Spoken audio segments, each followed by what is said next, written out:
Bonsoir, dernier jeudi de l'année 2022. Bienvenue à tous dans ce journal. Le chef de l'État, Félix-Antoine Tshisekedi, a présidé la 81e réunion du Conseil de ministres, le dernier de l'année 2022. Le 28 décembre, le ministre et vice-ministre se sont donc rendus à la Cité de l'Union africaine. Une occasion pour le chef de l'État de faire le point sur la gestion du pays et à rappeler à l'intention du gouvernement la nécessité d'une meilleure coordination de l'action gouvernementale. Jemima Wanja. D'entrée de jeu, le porte-parole du gouvernement affirme que le président Félix Tshisekedi a pris acte du départ de 3 membres du gouvernement, dont Christian Mwando, ministre du Plan, Chérubin Okende, ministre du Transport, et la vice-ministre de la Santé, Véronique Kilumba, tous membres du parti Ensemble pour le changement qui a quitté l'Union sacrée, plateforme soutenant Félix Tshisekedi. Le président de la République, chef de l'État, a informé le Conseil qu'il a reçu le membre du gouvernement représentant le parti Ensemble après l'audience que leur a accordée le Premier ministre chef du gouvernement. Il a pris acte du retrait de 3 d'entre eux du gouvernement, notamment celui du Plan, de Transport et la vice-ministre de la Santé, à la suite de la position prise par leur formation politique. En dépit des succès réalisés au cours de l'année 2022, le chef de l'État Félix Tshisekedi a demandé au Premier ministre Samalou Kondé de réaliser dans un bref délai une évaluation des actions et réalisations de chaque membre du gouvernement, tenant compte de leurs missions spécifiques. Le président de la République a souhaité que dès le mois de janvier 2023, un plan détaillé des performances de chaque ministre soit mis en place, qui sera accompagné des mesures correctives pour une meilleure évolution au cours de l'année 2023. Le Conseil des ministres a pris acte et adopté les rapports présentés par les ministres sur la situation actuelle du pays en proposant des solutions adéquates au niveau sécuritaire, sanitaire, économique et social. Le Premier ministre Samalou Kondé, à son tour, a invité la population à se faire enrôler massivement car le gouvernement est pleinement engagé pour accompagner la CENI dans le processus électoral. Et à l'Assemblée provinciale de Kinshasa, le ministre en charge de sécurité et justice a comparé le mercredi 28 décembre devant les députés provinciaux pour répondre à la question orale initiée par le questeur de cette institution, qui est donc Papi Mpiana, au sujet de la situation qui prévaut, de l'insécurité qui prévaut dans la commune de Maluku depuis quelques semaines. Stéphane Mouchipai et Nzuzima Konkon signent donc ce reportage. Au cours de la plénière de ce mercredi 28 décembre 2022 à l'Assemblée provinciale de Kinshasa, le ministre provincial en charge de l'intérieur et sécurité de la ville, Didier Tinguetelito, a répondu à l'appel des élus provinciaux sur la question orale avec débat lui adressée par l'élu de Maluku, Papi Mpiana Nzamou, sur la situation d'insécurité persistante dans ces coins de la capitale. Didier Tinguetelito a lancé un appel au calme à la population quinoise en général et celle des Maluku en particulier et demande à cette dernière de faire confiance aux services de sécurité du pays. Écoutez, il faut rester au calme. Le gouvernement central fait son travail. Comme vous le savez, vous êtes quand même le 4e pouvoir, vous êtes des journalistes, vous vous informez. Vous savez qu'il y a beaucoup des effectifs de la police qui sont là en train de sécuriser. L'autorité de l'État existe bel et bien à Maluku. Sinon, on n'aurait pas ces informations. Sinon, la police ne serait pas là. Sinon, les autres éléments de sécurité ne seraient pas là. Donc, la population doit vaquer à son calme. S'il constate quoi que ce soit, d'informer. Et vous savez que l'information après devient un renseignement et ça permet notamment d'intervenir. Donc c'est très important. Maluku, de par sa proximité et sa promiscuité au niveau des autres provinces, tout a démarré. Donc évidemment a subi évidemment le grand vent de la population qui a quitté les autres provinces pour venir au niveau de Maluku et qui est descendu en fait parfois dans certaines communes. Mais il faut rester calme et prévenir les autorités là sur place qui sont dans l'obligation d'assurer la sécurité des personnes et de leurs biens. Il s'y est de rappeler qu'il y a de cela quelques semaines que le conflit Teke et Yaka ont franchi les portes de la capitale congolaise après d'énormes dégâts matériels et pertes en vies humaines dans les provinces de Maïndombe, Kwango et Kwilu. Les gouvernements tant national que provincial sont donc appelés à mettre toutes les batteries en marche afin de mettre fin à ces phénomènes avant que ceux-ci ne se propagent sur toute l'étendue de la République.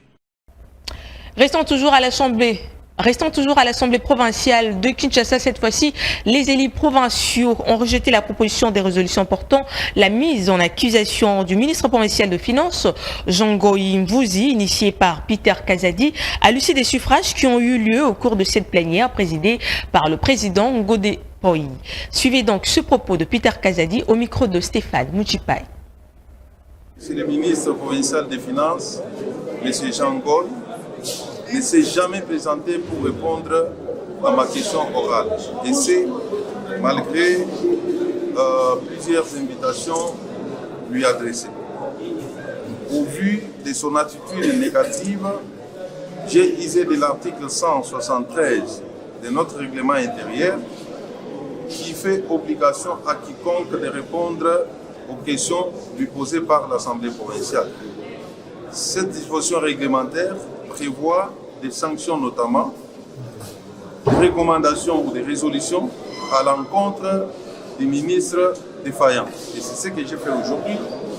Malheureusement, ma proposition de résolution portant mise en accusation du ministre a été rejetée par un groupe de députés qui se sont déclarés solidaires à lui, en dépit des faits graves portés contre ces ministres.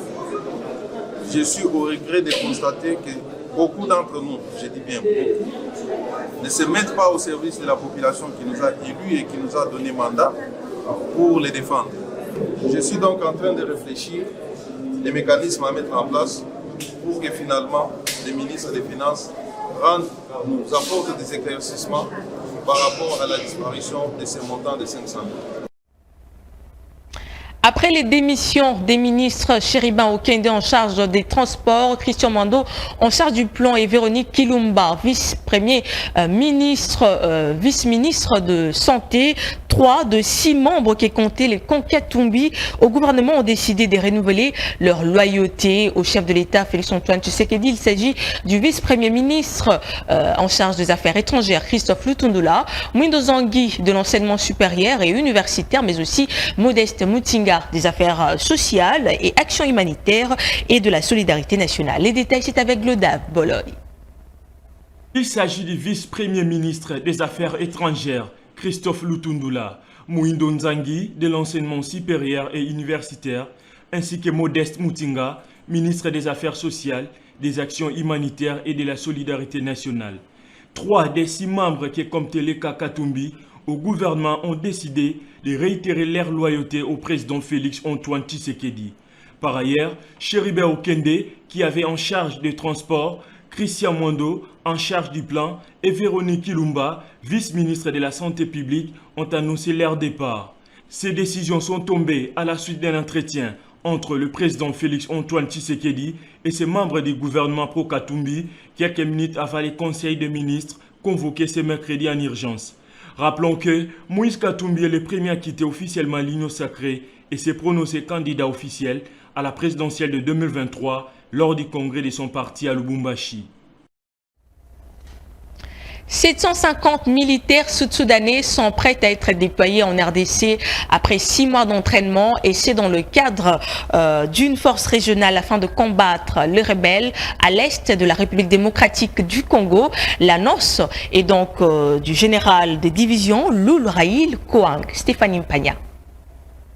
Ils sont près de 750 militaires sud-soudanais qui seront déployés à l'est de la République démocratique du Congo pour combattre les rebelles qui sévissent dans cette partie du pays.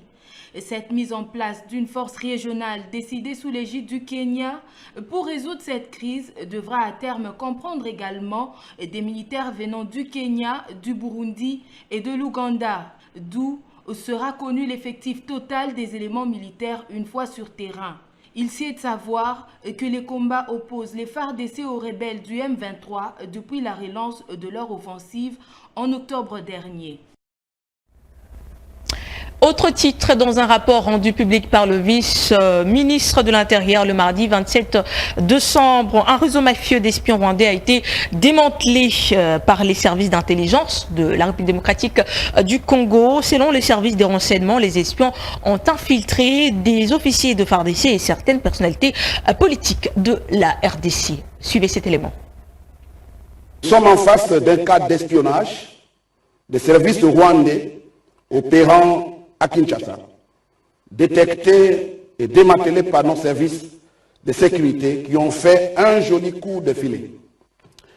En effet, 2 espions rwandais, dont l'un est un élément du Rwandan Defense Force, en abrégé RDF, agissant sous la couverture d'une ONG de développement dénommée African Health Development Organization, en abrégé AHDO, sont tombés dans les filets des services de sécurité congolais avec 2 de leurs complices.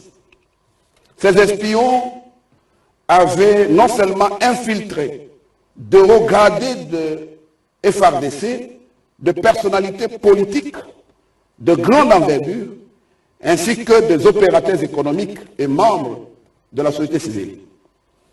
Les téléphones cryptés du militaire rwandais, après exploitation par nos services et de nos enquêteurs, a révélé que ces derniers a eu accès aux différents sites stratégiques de la capitale, et c'est en complicité avec certains officiers généraux et supérieurs de la FARDC.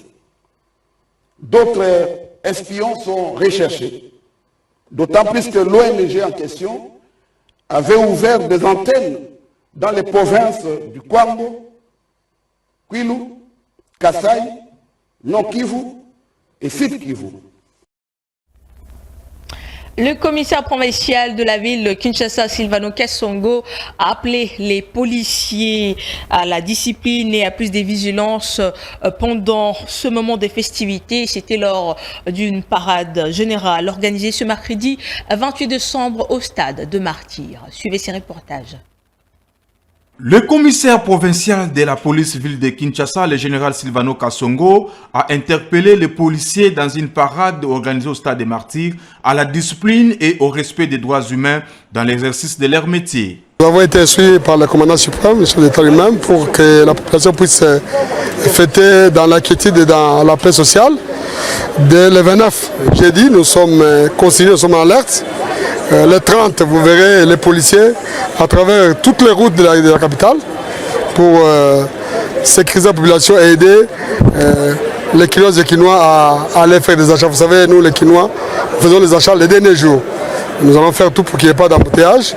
Et la nuit, il y aura des patrouilles mixtes, que ce soit de la police et celle de la 14e région militaire, pour qu'il y ait la quiétude. Pour le numéro 1 de la police ville de Kinshasa, l'année 2023 qui se pointe à l'horizon doit être une année meilleure pour les policiers sur le plan maintien de l'ordre public. La population doit collaborer, doit aussi appeler la police. Les numéros de permanence, vous les connaissez. En ce qui concerne le commissariat provincial, c'est le 09 000 49 09. 09 000 49 09. Ça, c'est le numéro de la permanence du commissariat provincial. Quand vous appelez à tout moment, il y aura un répondant qui va appeler les unités qui sont sur le terrain, qui sont déployées pour que les délais d'intervention soient courts. Après cette causerie morale, tout s'est soldé par un défilé d'endurance.